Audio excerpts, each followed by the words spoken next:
Our next speaker that's going to be coming up here is Governor Eddie Baza Calvo.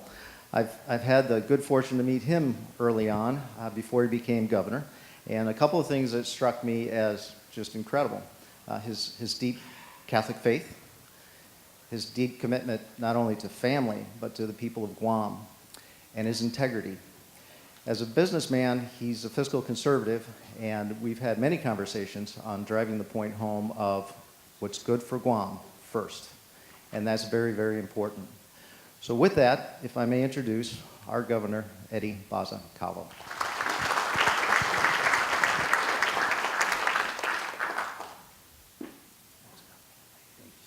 Thank you so much, Zig. Buenas and Hafade, Todos Hamzu. I hope you had a great weekend. I'm sure you did, right? A lot of sunshine. You know, first of all, by the way, this is my speech right here, so it won't be very long. First of all, on my way over here, just to drive from Agania Heights to this area, and you mentioned it, what a beautiful morning. You're taking a drive and you see the citizens and the residents of Guam, you see the tourists, beautiful day, blue skies, just enough of breeze, the clouds are white and puffy, beautiful environment that we have over here, driving down here, and then coming into this beautiful hotel. Beautiful outside, but right now it's about 76 degrees in here, 75, because of this air condition and the system that they have in place here.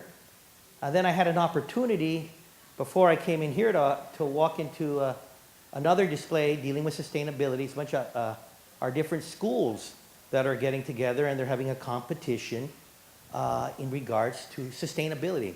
I had an opportunity to see Southern High School, and they've got this home, and they have this home that they've built to scale. And of course, you see the solar panels, you see the windmill, there's a farm over there.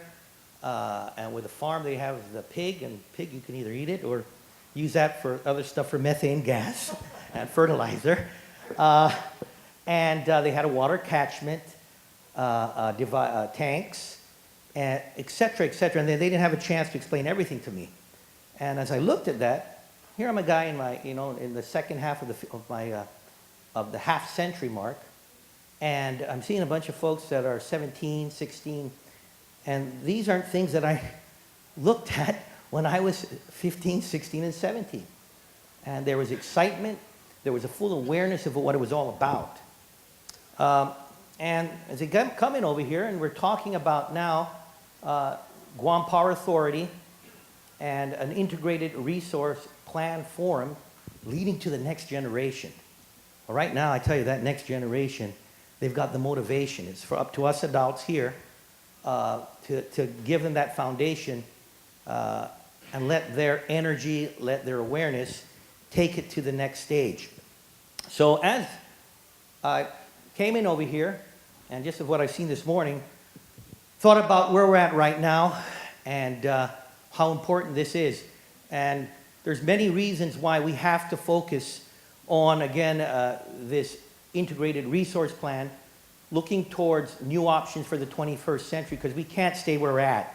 And Cy, I've been with you, I think, in San Francisco, and to our federal partners here. I've met the folks at Region 9 and EPA, and met with EPA Deputy, again, the second in command in Washington, D.C., just this last trip to Washington, D.C.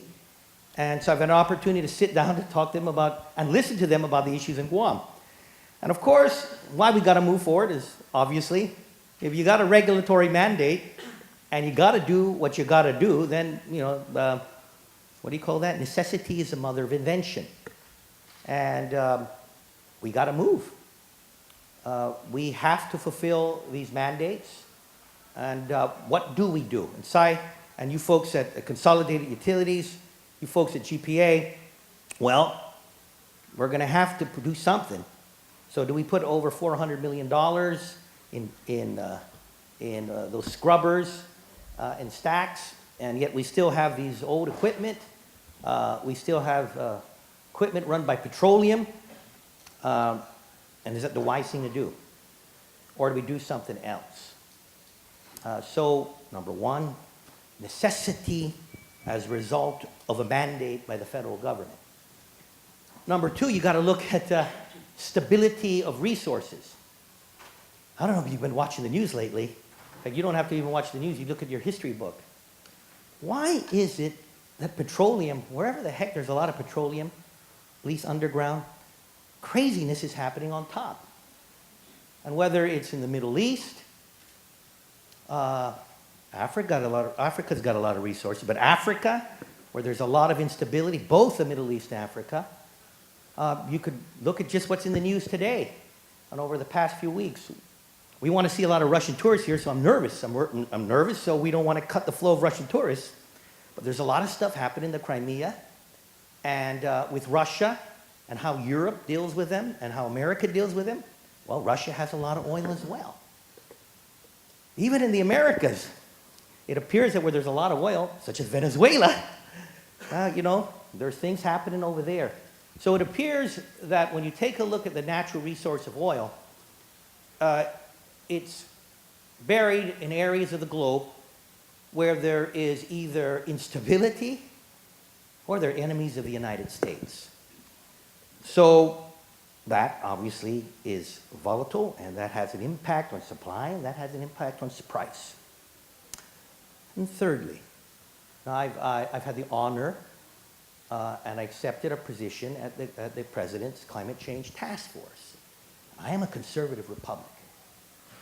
So I think I'm the only conservative Republican in that task force.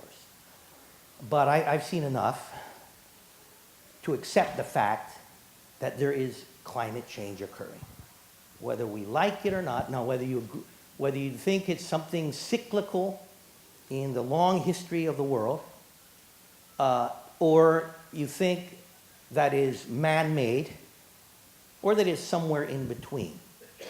But you don't when you have I hate to say the name since we're talking Russia, a gun, and you have ammo in that gun, and you're playing a game of Russian roulette, you don't want to put another bullet in that chamber. So we do know carbon emissions are at an all-time high historically by what mankind is putting into the air, into our environment. And if you know that carbon emissions are going up, it doesn't take much rocket science to figure out that it's something we don't take a risk on. We've got to find a way for mankind to reduce carbon emissions that they put into the atmosphere. So why are we all here? Because of that. It's the short-term desire to live in a community so you could breathe the fresh air, you could go swimming in the ocean. At the same time, you want to have an environment too that you can come into a facility such as this and you can enjoy 72 to 75 degrees in your temperature, and you'll be able to afford it. And then at the same time, we're here because we all want to ensure that our children, our grandchildren, and our great-great-grandchildren, and humanity are living in a world that is much better than it is today. So I want to welcome everybody here. I want to thank you for allowing me to speak. And Sai kept it hopefully under 5 minutes.